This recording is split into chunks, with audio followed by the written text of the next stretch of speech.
Olá galera, sejam muito bem-vindos à terceira Tech Talk do dia. Então, estamos aqui com o time de tecnologia do Me Salva.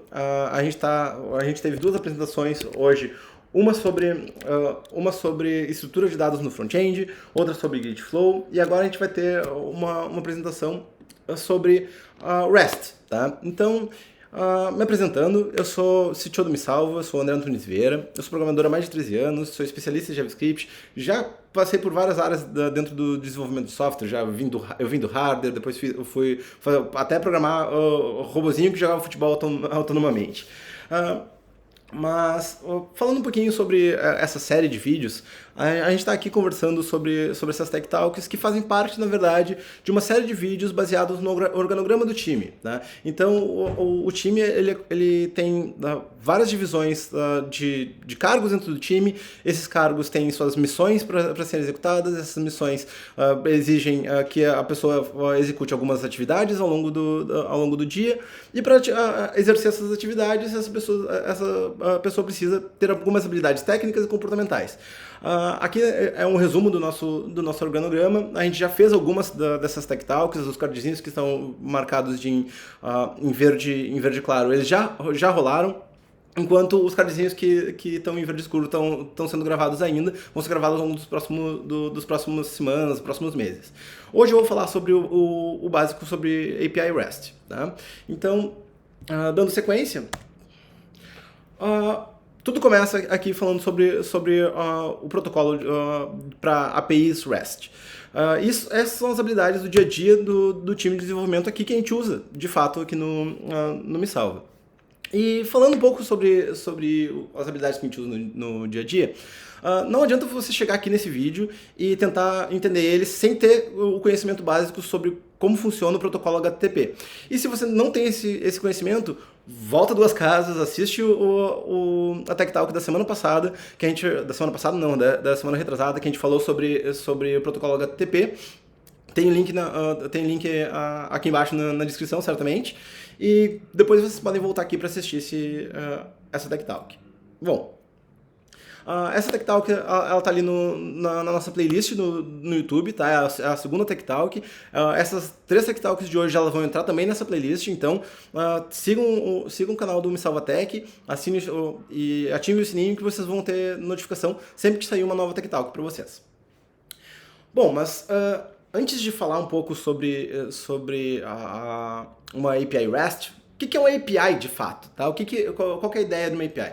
A API ela é um Application Programming Interface, ou seja, é só uma forma de eu interagir com uma linguagem, com um serviço, com alguma coisa digital, tá? Eu gosto de fazer uma analogia bem simples, tá? Eu sempre gosto de, quando eu quero explicar alguma coisa, tentar trazer para o mundo real, tentar trazer em formato de alguma coisa que a gente usa no dia a dia. Uma API pode ser relacionada com você entrando num restaurante para ser atendido, para jantar, comer alguma coisa, tomar alguma coisa e ir embora. Você seria o cliente, o navegador, que o cliente na programação, ele representa o navegador, representa o aplicativo de celular, ele representa a parte visual, que está mais perto do cliente final. O garçom representaria a API, porque ele vai pegar ali, anotar os pedidos, levar isso até a cozinha, e na cozinha vai ser preparado a tua janta, talvez não apenas na cozinha, mas talvez na cozinha vai ser preparada a janta, e no bar do restaurante vai ser preparado as bebidas. Então o garçom ele vai ser o intermediador para levar os pedidos de um lado para o outro, trazer para vocês o resultado. E a cozinha e o bar do restaurante vão ser, de fato, o servidor, o server-side da nossa aplicação como um todo. Bom, dentro dessa analogia, se a gente está falando que a API seria o garçom, seria o garçom e o restaurante como um todo, tá? Porque os protocolos que a gente está conversando aqui, como os protocolos que são as regras que a API segue, vão dizer que quão limpo o restaurante deve ser, quais devem ser os padrões de atendimento daquele restaurante, ele tem que garantir que os garçons entreguem o que foi pedido. Vai ter regras mais escritas. Não pode correr dentro do restaurante, não pode ficar gritando com os clientes, não pode subir nas mesas, mesmo que sejam regras mais simples ou mais ridículas. É importante que tenham essas regras no restaurante. A gente tem vários protocolos que a gente pode utilizar com relação à comunicação entre aplicações. Os mais comuns que a gente vê por aí é o RPC, que é um dos protocolos mais antigos. Foi lá datado de 1958. A maioria das APIs antigas acabavam utilizando ele baseado em SOAP. Hoje em dia, o protocolo mais utilizado é o REST ou RESTful. Eu já vou explicar a diferença entre eles. Não existe, na verdade. E o GraphQL, que ele tá crescendo bastante nos dias atuais. Ele foi criado pelo Facebook em 2012, ele foi deixado público e documentado em 2015, e de lá para cá ele vem crescendo bastante.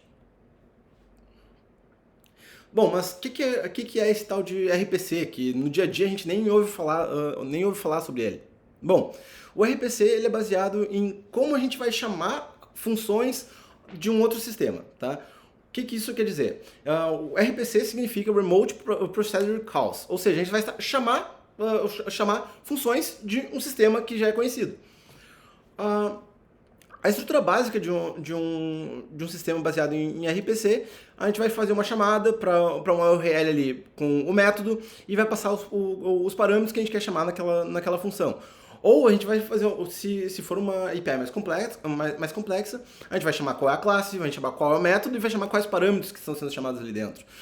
Bom, o que isso faz para o sistema? Isso expõe as funcionalidades do sistema para o outro sistema. Então, se a gente está querendo comunicar front-end, client, com o back-end, a gente pode chamar do front-end as funções do back-end a partir desse protocolo. Então, a gente pode dizer, me chama a função X lá do back-end recebendo tal parâmetro.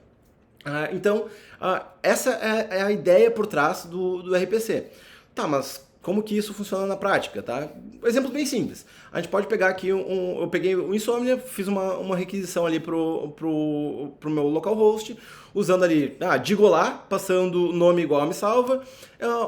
Um sistema RPC, ele basicamente vai ter uma função, Digolá, que vai receber o parâmetro nome e vai printar isso no formato console log, vai mandar isso de volta para o cliente, vai fazer alguma coisa com esse valor. Tá? Então, o sistema RPC ele basicamente aciona uma função de dentro daquele sistema. Como eu disse, esse é um dos formatos. O outro formato que existe sendo o primeiro parâmetro da URL sendo a função, o segundo sendo o parâmetro que eu estou mandando lá para dentro. Tá? Então, no fim das contas, ela está chamando exatamente a mesma função de acordo com protocolos diferentes, dependendo do sistema e como ele foi montado. Tá? Mas ambos são RPC. Quando é um sistema um pouquinho mais complexo, por exemplo, eu tenho aqui um sistema com várias classes, que cada classe tem sua função, a gente também pode acessar essas funções utilizando RPC.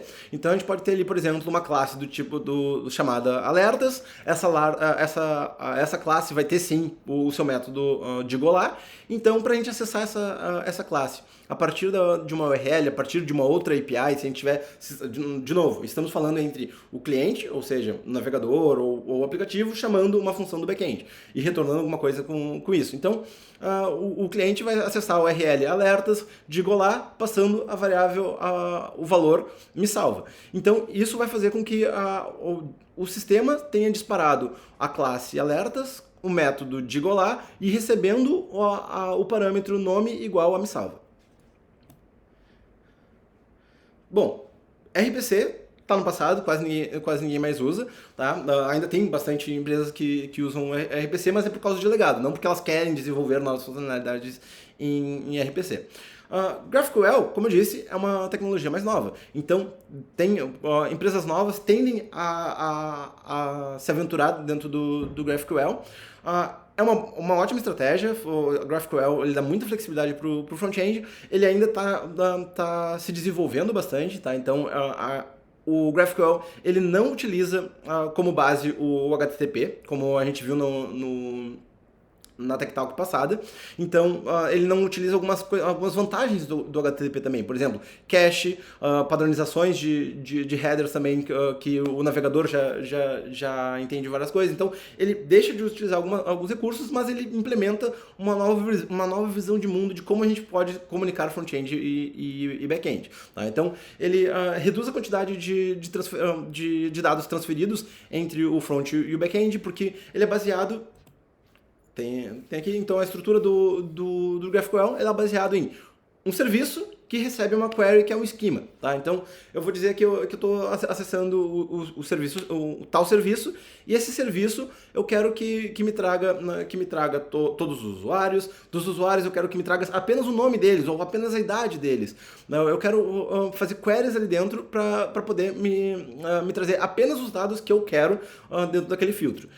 Então, do lado do back-end, as regras do back-end não vão ser baseadas em endpoints que nem é no RPC ou no REST, onde a gente vai conectar no banco de dados e trazer aqueles dados diretamente. A gente vai ser mais baseado em permitir ou não que o front-end realize tais operações. Tá? Então acaba sendo um pouco diferente a lógica. Bom, mas o foco da apresentação não é nem RPC, nem GraphQL. O foco da apresentação é falar um pouco sobre o REST, que é o que a gente usa no Me Salva. Então, o REST ele é Representation State Transfer, ou seja, é como a gente representa uma transferência de dados ou uma transferência de estados de uma aplicação para outra. Tá, e qual que é a diferença? O que é o tal de RESTful? O RESTful nada mais é do que usar o REST como ele deveria ser utilizado, tá? O que acontece? A maioria das empresas não consegue ou acaba não utilizando, não seguindo 100% do padrão REST. Tá? O que significa seguir 100% do padrão REST? Basicamente, é dividir por completo entre client-side e server-side. Então, a apresentação estaria apenas no lado do cliente e os dados estariam apenas no lado do servidor. Ou seja, naquela nossa analogia de você estando no restaurante, não seria RESTful se você estiver comendo na cozinha. Não seria RESTful se você estivesse perto demais ali de quem está cozinhando o prato e tu tiver a permissão de conversar direto com o cozinheiro, por exemplo, tá? Sem a utilização do garçom como intermediador. Stateless, ou seja, o stateless não guarda estado. Toda a requisição que o front-end faz para o back-end, ele deve mandar todas as informações do pedido que está sendo feito. Ou seja, quando o garçom chega até a minha mesa e me pergunta, o que o senhor vai querer comer nessa noite? Eu vou querer comer, sei lá, o prato do dia. O garçom não vai poder simplesmente chegar e lá na cozinha e dizer, dá o prato do dia pra aquela pessoa lá que tu sabe quem é. Não, tem que dizer, é a mesa tal, com o cliente tal. Se o cliente chegou depois de 10 minutos e me vê um suco, me vê um refrigerante, ele não pode chegar lá na cozinha, para aquele mesmo cliente, sabe lá, que tu sabe qual cliente que eu tô falando, dá agora um suco pra ele. Não dá, porque isso faz com que o servidor, ou seja, a cozinha ou o bar, tenha que guardar o estado de quem é aquele cliente lá. Tá? Então, o stateless não guarda estado, o servidor não guarda o estado e a API tem que garantir que o front-end manda todas as informações que precisa para o back-end e vice-versa. Cacheable. Então, ele tem que ser guardar de uma forma mais rápida um estado não, mas uma preferência do cliente, por exemplo. Tá? O que seria isso? Num restaurante que a pessoa vai todos os dias, chegar lá e dizer, eu quero o mesmo de sempre. Tá? Isso é uma versão de cache, tá? Porque o restaurante está tão habituado a receber aquele cliente que ele já sabe qual é o pedido dele, então acelera toda a linha de produção ali para a cozinha. Ainda assim, precisa ser stateless. O que isso quer dizer? Não adianta o garçom chegar na cozinha e dizer, o mesmo de sempre para mesa tal. Tá, mas quem é que tá na mesa tal? Tá? Então, vai ter que ter ali o registro de quem é o cliente, qual é aquela mesa, e lá no servidor, ali na cozinha, vai ter o sisteminha. É o cliente tal? O cliente tal sempre pede o prato do dia, ou melhor, o cliente tal sempre pede, sei lá, massa carbonara. Tá? Então, o cache seria isso. E quando não tem cache, o servidor tem que também informar essa situação. Por exemplo, pode ser que o restaurante não permita que o cliente marque lá na sua opção de prato de o mesmo de sempre, meu prato principal, o prato do dia. Porque às vezes o prato do dia pode ser varia tanto que alguns clientes são alérgicos e tal, então eles não permitem que prato do dia entre no meu pedido favorito, tá? Então, o servidor vai sempre informar, não, essa requisição aqui não é cacheável. Eu não consigo guardar essa informação aqui de uma forma de acesso mais rápida. Tem que ser um sistema dividido em camadas, em layers. Tá? O que isso quer dizer? O cliente não vai chegar até o bar e pedir uma bebida, e até a cozinha e pedir uma comida. Ele vai pedir para o garçom, e o garçom vai se encarregar de pedir para os lugares certos tais pedidos. Tá? Então, ele vai ser dividido em camadas, mas quem é responsável por selecionar essas camadas vai ser sempre a API, vai ser sempre, na nossa analogia, o garçom. Bom, mas qual que é a estrutura básica de uma API baseada em REST?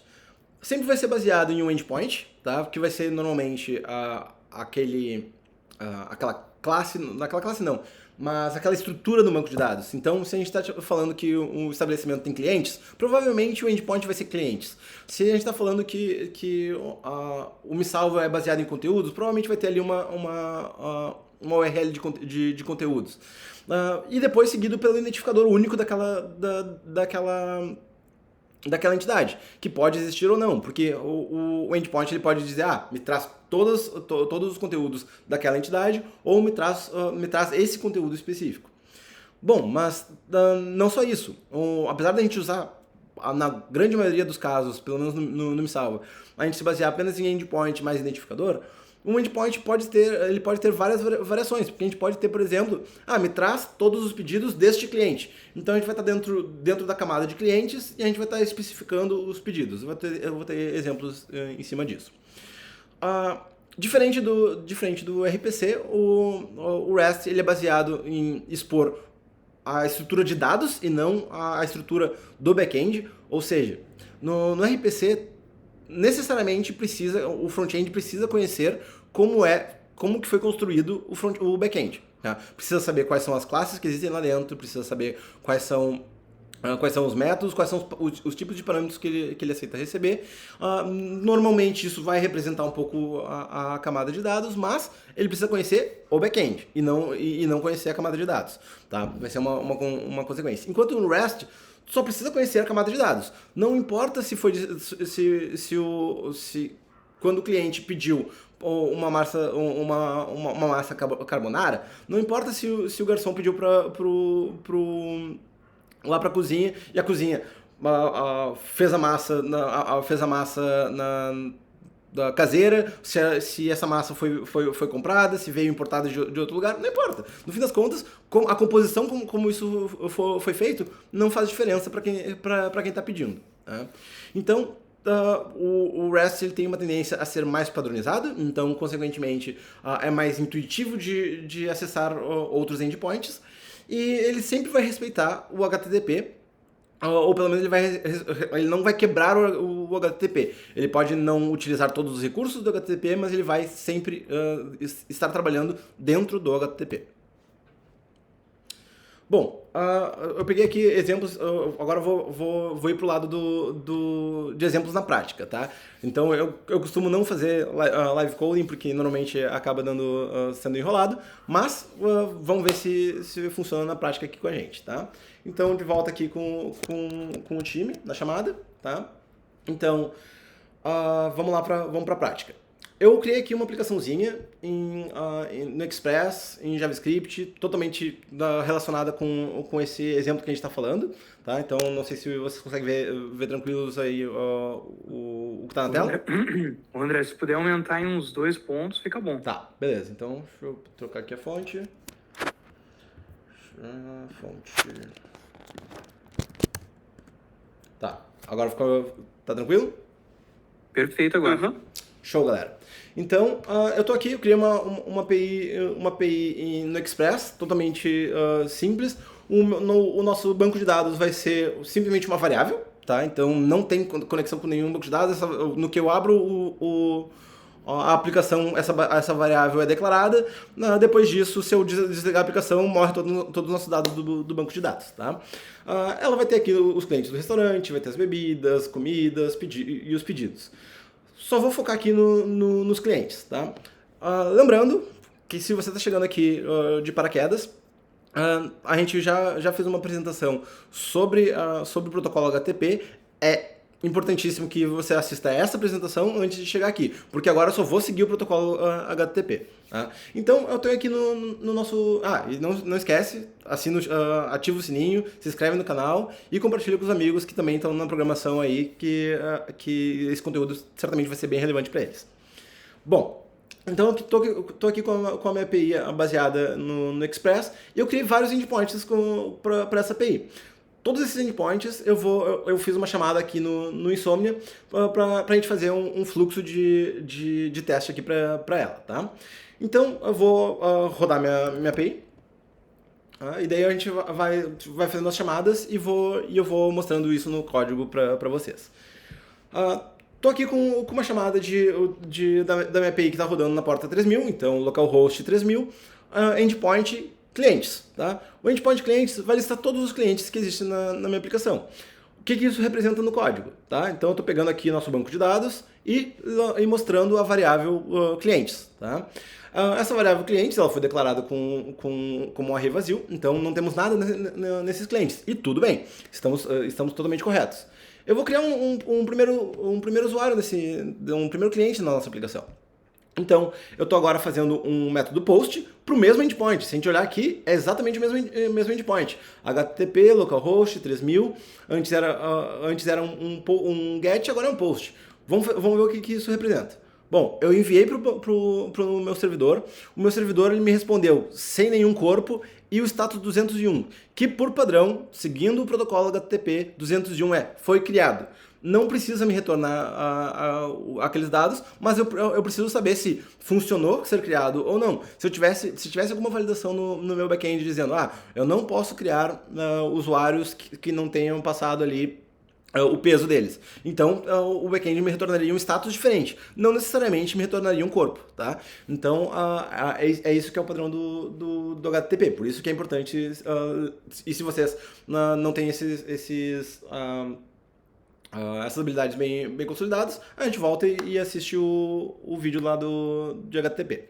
Bom, a partir de agora eu vou fazer uma nova requisição no barra clientes e, agora temos um cliente. É exatamente a mesma requisição que eu tinha feito antes, só que agora tem no nosso banco de dados um cliente. Além de uma requisição de index, que é uma requisição de get, que eu estou esperando coletar dados, eu vou fazer uma requisição de show, que é basicamente uma requisição para o endpoint de clientes, mas eu estou querendo pegar um cliente em específico. Então, seguindo o protocolo REST, a gente sempre vai seguir o endpoint e quando a gente quer pegar um usuário em específico, a gente vai passar o identificador único daquele usuário. Na minha API que eu criei, o identificador único do usuário é o índice daquele array que a gente criou. Então, o meu primeiro usuário é o usuário de índice 0. Tá aqui.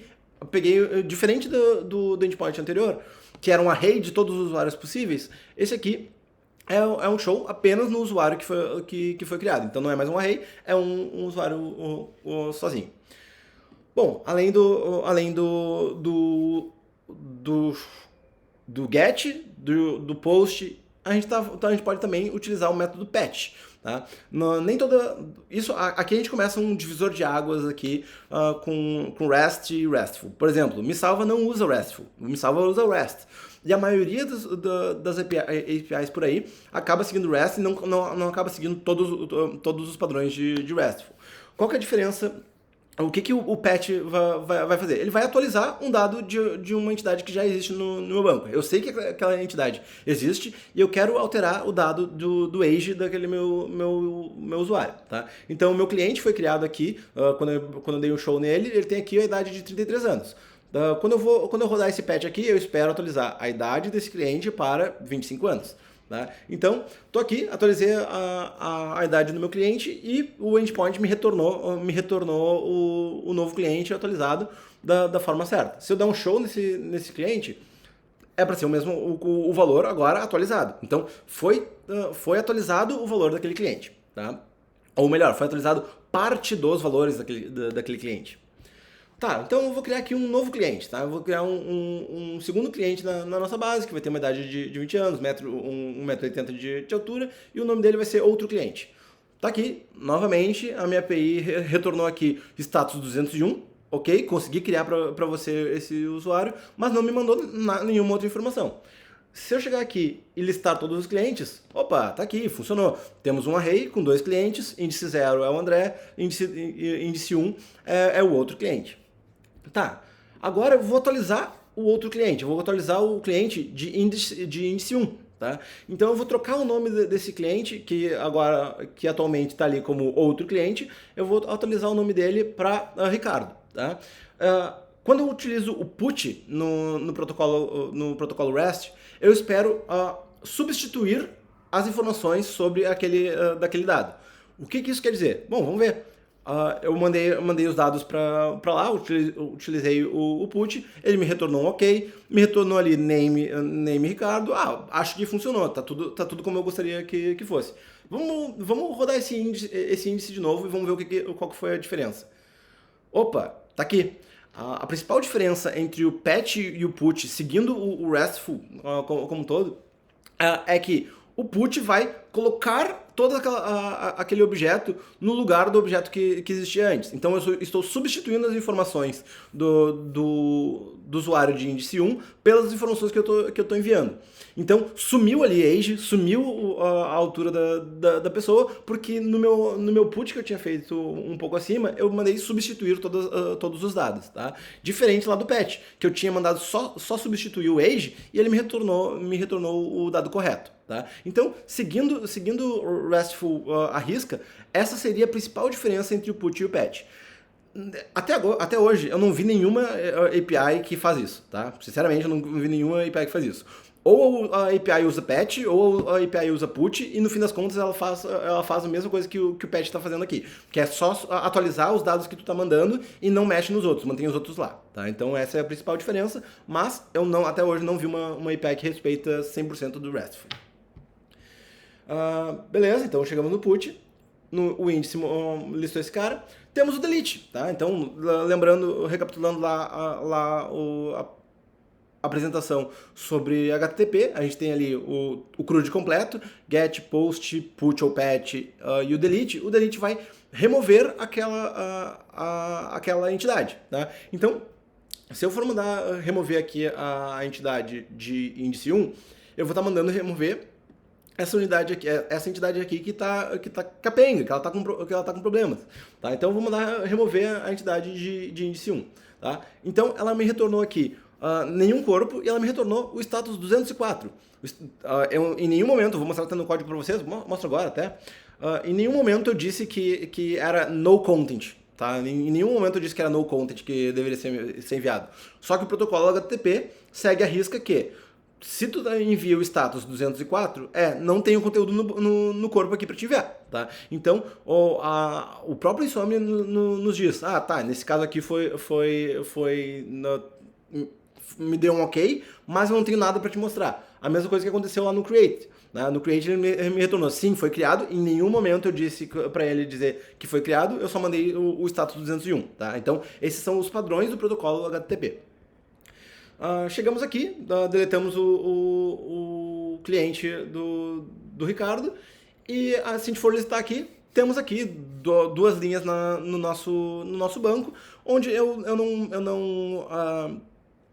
eu não quis remover aquele índice para não bagunçar, caso tivesse criado um terceiro usuário, não tivesse bagunçado os índices e mudasse o ID do usuário, mas eu apaguei todas as informações daquele usuário. Então eu vou criar aqui um terceiro usuário, esse é o usuário Miguel. Novamente, 201, que por padrão é o método create. E se eu mandar listar aqui de novo, voltei um aqui para listar, temos o André, temos um null e temos o Miguel. Né? Agora, em vez de criar um cliente, eu vou criar um pedido. Tá? Então, para criar um pedido, eu vou criar no endpoint de pedidos. Tá? Então, o endpoint de pedidos ele vai manipular ali a minha tabela no banco de dados de pedidos e só. Tá? Então, a responsabilidade desse endpoint é manipular a tabela de pedidos. Então, no fim das contas aqui, eu estou pegando e criando um novo pedido baseado que o nome da comida vai ser aqui o prato do dia, a mesa vai ser a mesa 10 e o cliente que eu estou fazendo esse pedido aqui é o cliente de índice 0. Obviamente, se a gente estiver utilizando aqui um banco de dados robusto, a gente vai ter foreign keys, essa comida aqui, na verdade, vai ser lá aquela nossa tabela de comidas e tudo mais, mas eu estou querendo só exemplificar aqui para deixar claro para vocês como é que funciona. Então, eu mandei criar aqui um novo pedido, mesma coisa, 201 status de foi criado, não preciso te mostrar mais nada. E agora eu vou mandar dar um index no endpoint de pedidos. Tá? Então, temos aqui um array com todos os pedidos que foram criados. Tá? E agora, o que eu vou fazer? Vou fazer um show não no endpoint de pedidos. Eu vou fazer um show no endpoint de clientes. Então, eu estava aqui dentro do endpoint de clientes /0 ali, que era o cliente 0. Eu quero procurar só os pedidos dele. Eu quero dar um índice filtrado naquele usuário. Então, o serviço que é responsável por gerenciar o usuário ainda é o cliente. Tá? Então, a controller que vai estar gerenciando isso ainda é a controller de clientes. Mas eu quero fazer regras específicas para pegar os pedidos daquele usuário. Então, seguindo o protocolo REST, esse aqui seria o endpoint para a gente acessar. /clientes, o identificador único daquele cliente, o próximo endpoint, que é o pedidos. Tá? Então, se eu for listar aqui, eu estou trazendo todos os pedidos do cliente de ID 0. Tá? Então, aqui é exatamente o que a gente tinha aqui no outro pedido, porque 100% dos pedidos que foram feitos até agora no nosso restaurante foram os pedidos para o cliente 0. Agora eu vou fazer a mesma coisa passando aqui o cliente 1. Tá? Em vez de o cliente 0, eu vou filtrar pelos o cliente 1. Vai vir um array vazio porque esse cliente nunca fez um pedido. Tá? Então eu posso chegar aqui e criar uns 2 pedidos pro cliente de ID 1. Tá? Então um pedido 1, um pedido 2, ambos pro cliente Miguel. Tá? Se eu for dar um índice em todos os pedidos, tá aqui, temos 3 pedidos na base, um para o cliente 0, 2 para o cliente 1. Vou fazer o mesmo filtro aqui para o cliente 0. Continua vindo a mesma requisição. Vou fazer o mesmo filtro aqui para o cliente 1. Opa, 2 pedidos vieram para esse cliente. Tá? Então, esse é o padrão de comunicação de uma API REST. Tá? Na base de código, vamos olhar isso na prática. Então, temos aqui um GET, vamos lá, de cima para baixo. Um GET no endpoint de /clientes, tá? Um GET no endpoint de /clientes, ele pega o nosso banco de dados, que é essa variável aqui, e pega a variável de dentro dele, que é o clientes. Simples. Então, em todos os casos onde a gente faz essa chamada aqui de clientes, o índice de clientes, a gente está simplesmente mostrando a variável clientes. Quando a gente está fazendo um post, então, aqui no servidor do Express, a gente está dizendo, quando eu receber uma chamada para esse mesmo endpoint aqui, porque a gente está acessando exatamente a mesma URL, mas métodos HTTP diferentes, eu quero que ele passe por aqui. Então, quando eu passar por aqui, o que eu vou fazer? Eu vou pegar todos os dados do corpo da requisição e vou dar um push naquele array. Então, eu vou pegar aqui e vou adicionar uma informação nesse array. Quando eu estou fazendo um GET num identificador único, então a minha API está dizendo aqui, método GET endpoint barra clientes barra um identificador que eu chamei de ID. Eu poderia ter chamado de qualquer coisa, eu poderia ter chamado aqui de índice do usuário, tá? Index, aqui. E daí a variável que eu teria que receber seria a variável index, tá? Então, os parâmetros da minha requisição são os parâmetros que eu declarei na minha rota, tá? Então, eu utilizei como ID aqui. Então, quando eu dou um get em barra clientes, barra ID, eu estou, no fim das contas, querendo procurar. Dentro da minha variável banco de dados clientes, eu quero pegar apenas o índice que eu recebi como parâmetro. Tá? Então, no caso ali dos gets que a gente fez, por exemplo, nesse show aqui, é o 0. Então, no fim das contas, eu estou pegando esse array na posição 0. Put. Tá? Put e patch. Tá? Aquela dualidade que eu falei para vocês. Como eu disse, eu nunca vi uma API que seja 100% RESTful, ali, que respeite 100% do protocolo HTTP, mas a diferença é essa aqui. A diferença do oficial do patch é mantém todos os dados que tinha no usuário anterior e bota os usuários que vieram agora. Enquanto no put bota todos os dados crus que vieram na requisição, já joga direto naquele usuário. Tá? Então, pega o usuário pelo índice, joga todos os dados crus lá dentro e está atualizado esse usuário. Não precisa se preocupar com mais nada. Tá? Então, essa é a diferença entre os dois. E o delete, como eu disse, eu simplesmente mandei deletar uma linha daquele array. Por padrão, no JavaScript, se a gente deleta um índice de um dado do array, a gente vai simplesmente pegar ali e deletar aquela linha, ele vai botar um null no lugar. Tá? Depois eu fiz ali um endpoint de pedidos, de post de pedidos, que é aquele endpoint onde a gente criou pedidos aqui, onde a gente recebeu comida, mesa e o identificador do usuário. Eu só mandei o status 201, nesse caso aqui, quando era o delete, eu só mandei o status 204. Lembrando, eu em nenhum momento disse que 204 representava no content, em nenhum momento eu disse pro sistema que 201 representava created. Isso são padrões do protocolo HTTP.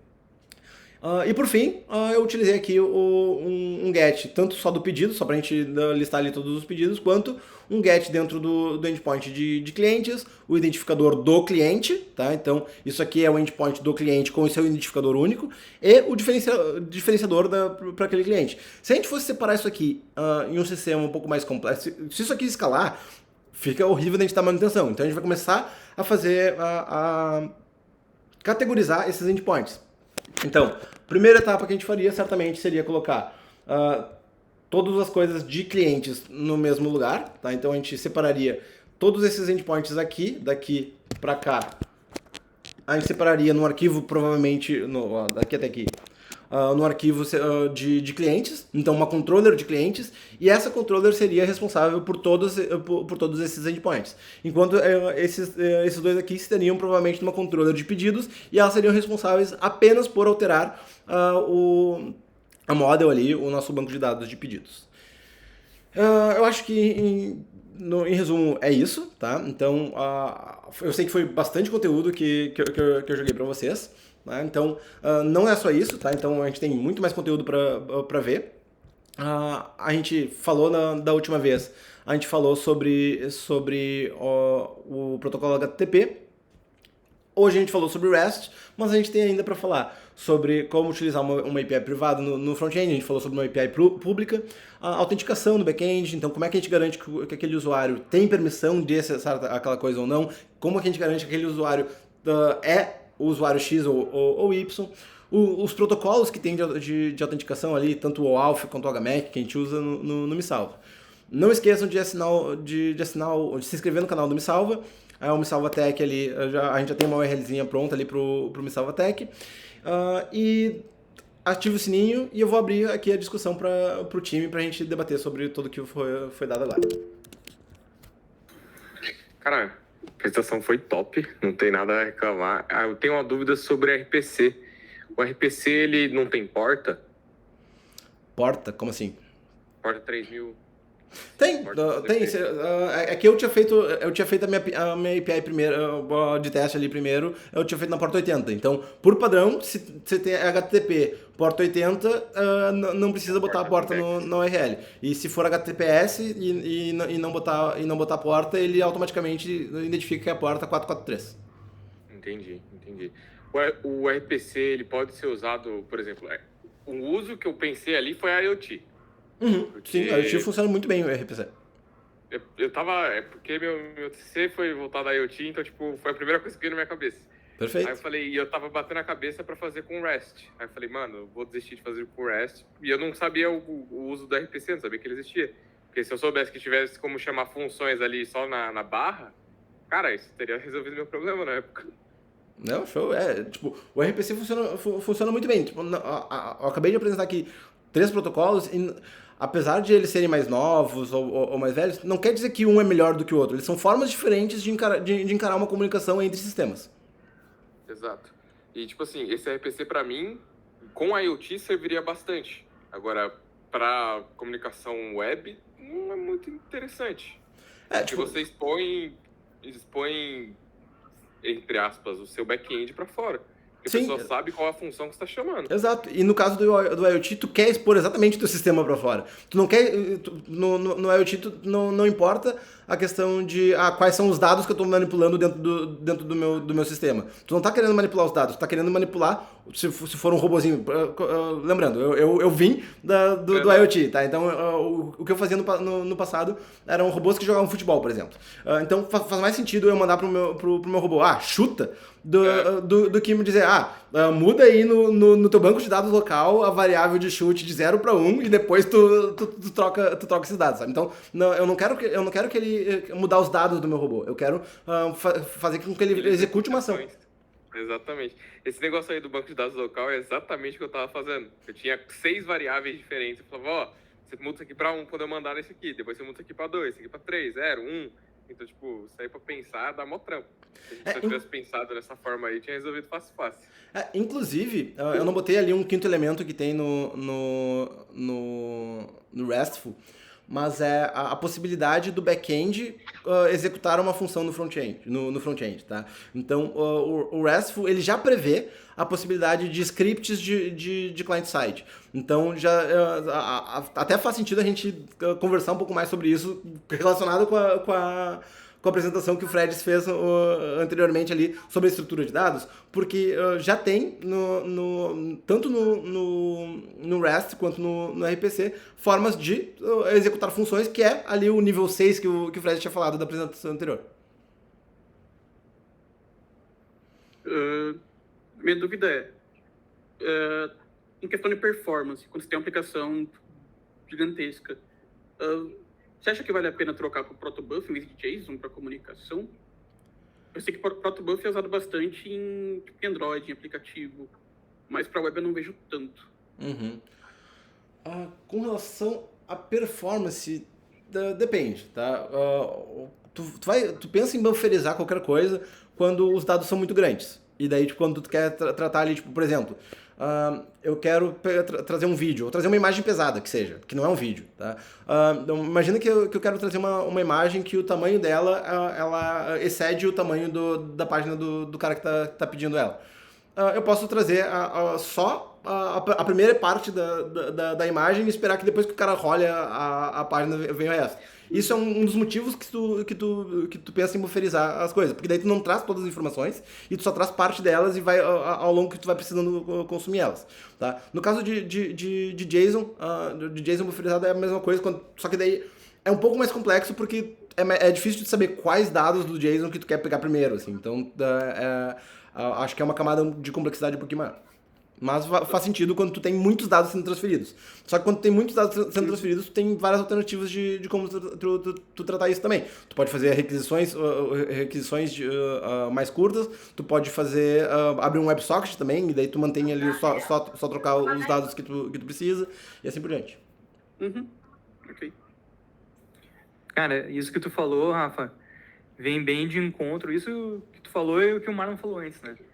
Vem bem de encontro, né, com um lance lá de gRPC, que foi um framework que o Google criou, né, em cima do RPC. E, enfim, esse framework tem várias vantagens, principalmente para streaming, né, que foi um dos exemplos que o André falou ali também, para, né, troca de vídeo e tudo mais, porque tipo, ele deixa realmente, né, uma algo que é bidirecional, né? Uma ligação bidirecional ali. E aí ele usa por baixo esse protocol buffer, né? E aqui eu estava lendo também na documentação que se tu for comparar com os JSONs, né? Com o JSON ele chega a ser até 6 vezes mais rápido do que fazer essa troca via JSON, né?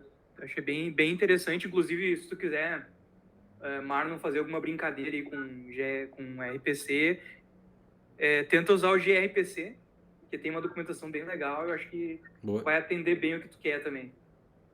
Entendi. Ele funciona da mesma forma que o RPC, com rotas na própria URL? Cara, ele funciona com execução de funções também, né? Ah, então, beleza. Porque eu tenho um Arduino, um ESP8266, e ele abre um servidorzinho ali, HTTP, e ele recebe as coisas. Aí poderia ser executado essas funções. Eu tava pensando agora, será que a gente tem lazy loading para imagem na web, correto? Faz sentido a gente fazer um lazy loading para dados também? Sim, se a gente tem uma quantidade massiva de dados, por exemplo, em todas as nossas landing pages, se a gente tem dados que a gente não precisa que passem por SEO, faz sentido a gente fazer isso, por exemplo. Só aumenta a complexidade da gente ter que tratar isso de forma diferente. Mas a gente conseguir trazer apenas os dados que a pessoa está usando no momento quando ela carrega a página, faz muito sentido. Foi exatamente isso que eu pensei agora. Tipo assim, a pessoa entrou na página, tipo assim, são 6 dobras. É uma página bem grande. Então, tipo, a pessoa vai ver a primeira e a segunda. Tipo, por enquanto. Ela tá descendo, ela chega na terceira, carrega a terceira, a quarta, a quinta. E a sexta por último. Daí a gente começa a conflitar com outras coisas, que é tipo, na sexta dobra, na sexta dobra ali, tem uma informação relevante que a pessoa procuraria no Google e poderia chegar nessa página? Entendi. Se tiver uma informação relevante para isso, é bom que essa página seja bem indexada no Google. Se ela for bem indexada, para ela ser melhor indexada no Google, esses dados já tem que vir carregados a nível de server. Então, faz sentido, mas só que aumenta a complexidade de operação. Não é nem a complexidade de código aumenta também, mas menos. O que mais aumenta é a complexidade de...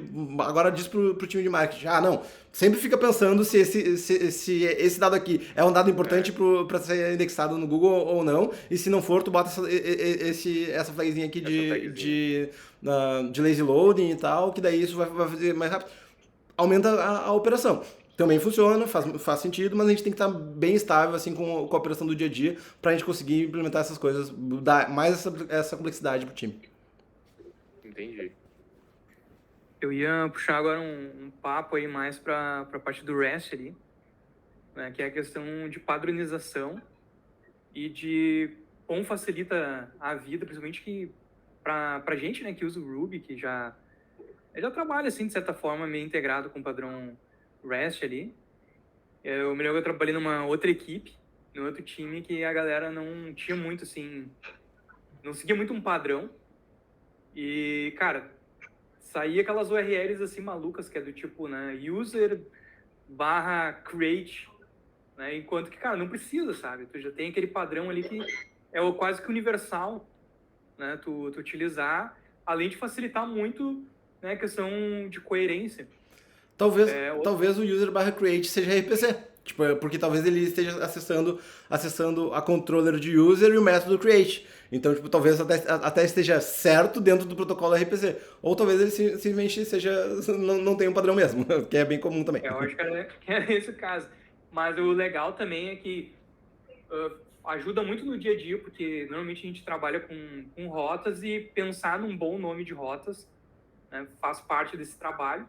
E o REST tem descrições até mais extensas, assim, o que tu faz, por exemplo, se dentro de um user tu tem outro tipo de dado que também está atrelado a ele, e tu quer acessar aquela rota, mas quer alterar só alguma coisa relacionada, sei lá, né, endereço, por exemplo. Então ele tem também ali, né, descrições mais profundas, assim, de como fazer em cada caso. E é legal porque, cara, tu vindo de uma empresa diferente para cá, para o Me Salve, eu espero que isso possa acontecer com você que está assistindo a gente aí, se tiver a fim de trabalhar com um time legal aí, entre em contato com a gente. Eu espero que, seguindo esse padrão, chega aqui no Missal, por exemplo, que usa, fica muito fácil de trabalhar, porque tu já conhece esse protocolo que é bastante universal e tu já vai sair usando assim intuitivamente. Total. Alguém aí já tinha trabalhado com outro protocolo aí, tipo com REST, com RCP, com GraphQL, RPC ou GraphQL?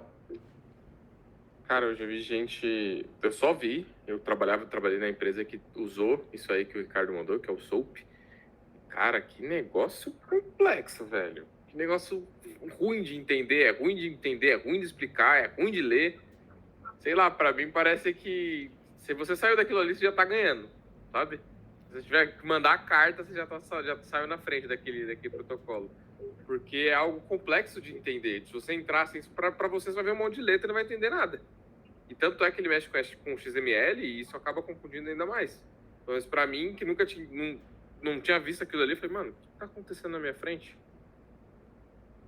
Tipo, a questão de usar XML ou JSON é uma discussão à parte. Com certeza, JSON é muito melhor da gente conseguir dar qualquer tipo de manutenção e a gente conseguir entender de forma humana o que está acontecendo ali no meio da transição de dados e tal. Mas isso também funciona em todos os protocolos, assim, tipo, não que se alguém queira utilizar XML hoje em dia. Nossos fiscais continuam ainda em XML, infelizmente. Mas eu acho que eles utilizam o XML porque eles precisam criar PDF. Não só isso, é porque eles têm muito legado também. Daí fica mais complicado pra eles. Fala aí, Rafa. Falando de novo de padrão, acho que só um exemplo de um padrão de uma API que está sendo bem legal. Eu encontrei a API do Pix. Ela é muito bem documentada e mostra mais ou menos um padrão bom de se seguir. Tanto que o site do Doc é o próprio Swagger. E é, tipo, enorme, assim, de documentação. Tem muita coisa. Massa. Acho que é um exemplo legal para ver como que é uma API grande, assim, em prod. Como funciona. Depois vamos botar esses links na descrição também. Depois tem o GraphQL, né? Que daí é outro papo. A gente não chegou a usar aqui, André? Não, a gente fez POCzinhas e tal de GraphQL, mas exigiria uma refatoração do back-end muito grande, então não compensava. Tem gente que ama, tem gente que odeia, tá? Tem uma discussão bem grande em cima, mas é um padrão também possível, é bem diferente do REST. Trabalha mais com a ideia de que o front-end, ele pega só o que ele quer, né? Dá bem mais flexibilidade pro front-end, elimina a camada de BFF que a gente usa hoje em dia, por exemplo, tá? Então elimina a camada de BFF porque o front-end diz, eu quero pegar esses dados aqui, apenas, tipo, agrupados assim e tal. Dá um pouquinho mais de complexidade pro front-end porque ele tem que fazer essas queries, mas é complexidade versus flexibilidade. Então, tipo, dá mais poderes pro front também. E, tipo, Ele mais também poderes, mais responsabilidades. Tem uma funcionalidade aí, né, que acho que tem experimental, até não tenho certeza, que é a possibilidade de te trabalhar com real time. Então, tu abre uma conexão e aí...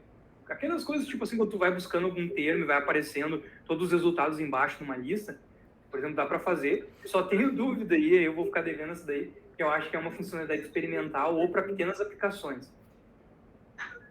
Mas é um negócio legal também. Sim. Sobre o WebSocket, ele segue ainda o mesmo padrão do HTTP? Não sei, ele segue HTTP, ele segue TCP, mas eu não sei se ele segue HTTP, eu acho que não. Não sei te dizer essa informação agora. Porque pra mim parece que ele é uma mistura, tipo, do que a gente tem com o GraphQL com o REST. Não, tipo, eu acho que o WebSocket não segue HTTP, tá? Mas ele é uma conexão sempre aberta entre cliente e server e que ele fica mandando ali dados sempre que há uma mudança no server, né? Então, mas ele não tem, tipo, ele não segue os padrões de status e tudo mais. Acho que ele não segue HTTP, não. Ele realmente foge de todo padrão possível. Não, ele não segue esse padrão aí, cara. Eu não sei qual é o protocolo que ele segue, mas o WebSocket, por exemplo, se tu quiser ver alguma coisa funcionando, Tem uma APIzinha que eu fiz lá, que é uma API de chat, que é Bem parecido boa. assim com... É algo muito mais simples, mais, né, rústico aí, do que o WhatsApp. E são APIs que são nativos do navegador, nativos aí do JavaScript. E junto com isso também tem uma API, que eu acho que é o Web RTC, se eu não me engano, um protocolo, que é para transmissão de vídeos. Então daria para fazer videochamada, por exemplo, por esse protocolo. Cara, tem tanto protocolo que a gente vê assim, utilizando na internet por debaixo dos panos, que é tudo muito, muito, muito, muito abstrato pra gente. Tipo, o vídeo que tá passando, o que a gente tá vendo aqui, por exemplo, a gente tá dentro do Meet. A quantidade de protocolo que deve estar rodando por trás pra gente poder estar vendo a cara um do outro assim, cara, deve ser um negócio absurdo. Certamente. E aí, mais alguém tem alguma dúvida, algum comentário sobre a apresentação? Só que foi muito boa. Show. Então, dou por encerrada a apresentação. Fica mais uma vez o convite para se inscrever no canal, compartilhar com os amigos, e se ficou interessado e quer toda semana ter novidades sobre o canal, ativa o sininho que o YouTube notifica você sempre que sair um vídeo novo no canal. Um forte abraço e nos vemos nos próximos vídeos.